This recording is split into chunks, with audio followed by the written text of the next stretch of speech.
সুইজারল্যান্ডকে হারালে সেমিতে কার বিপক্ষে খেলবে আর্জেন্টিনা?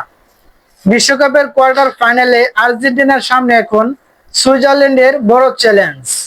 শেষ 8-এর এই লড়াই জিততে পারলেই সেমিফাইনালের টিকিট নিশ্চিত হবে বর্তমান বিশ্ব চ্যাম্পিয়নদের। তবে শেষ 4-এ তাদের প্রতিপক্ষ কে হবে সেটিও ইতিমধ্যে পরিষ্কার।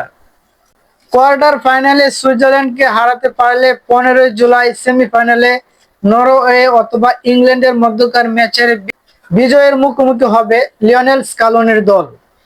ওই ম্যাচটিও বিশ্বকাপের অন্যতম আকর্ষণীয় লড়াই হিসেবে বিবেচনা করা হচ্ছে। রাউন্ড অফ 16-তে মিশরের বিপক্ষে 3-2 গোলের নাটকীয় জয় তুলে নিয়ে শেষ 8-এ জায়গা করে নিয়েছে আর্জেন্টিনা। অন্যদিকে টাইব্রেকারের রোমাঞ্চে কলম্বিয়াকে বিদায় করে কোয়ার্টার ফাইনাল নিশ্চিত করেছে সুইজারল্যান্ড। শনিবার কানসাস সিটি স্টেডিয়ামে মুখোমুখি হবে আর্জেন্টিনা এবং সুইজারল্যান্ড।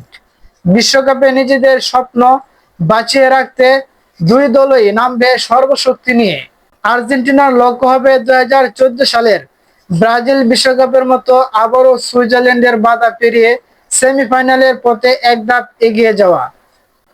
তবে শেষ 4-এর সমীকরণে চোখ রাখলেও আপাতত স্কালোনির দলের পুরো মনোযোগ সুইজারল্যান্ডকে ঘিরে। কারণ কঠিন এই পরীক্ষায় উত্তীর্ণ হতে পারলেই কেবল নরওয়ে কিংবা ইংল্যান্ডের বিপক্ষে সেমিফাইনালের লড়াইয়ের সুযোগ মিলবে। সো ফ্রেন্ডস, আপনার কি মনে হয় আর্জেন্টিনা কি কোয়ার্টার ফাইনালে সুইজারল্যান্ডকে হারাতে পারবে? তারা কি সেমিফাইনাল অথবা ফাইনাল পর্যন্ত যাইতে পারবে? অবশ্যই কমেন্টে লিখে যাবেন। ভিডিওটি ভালো লাগলে একটা লাইক দিয়ে দিবেন। আর ফুটবলের সমস্ত আপডেট পেতে চ্যানেলটি সাবস্ক্রাইব করে পাশে থাকুন। যারা ফেসবুক থেকে দেখছেন তারা পেজটি ফলো করুন। ধন্যবাদ। সবাই ভালো থাকবেন, সুস্থ থাকবেন। আল্লাহ হাফেজ।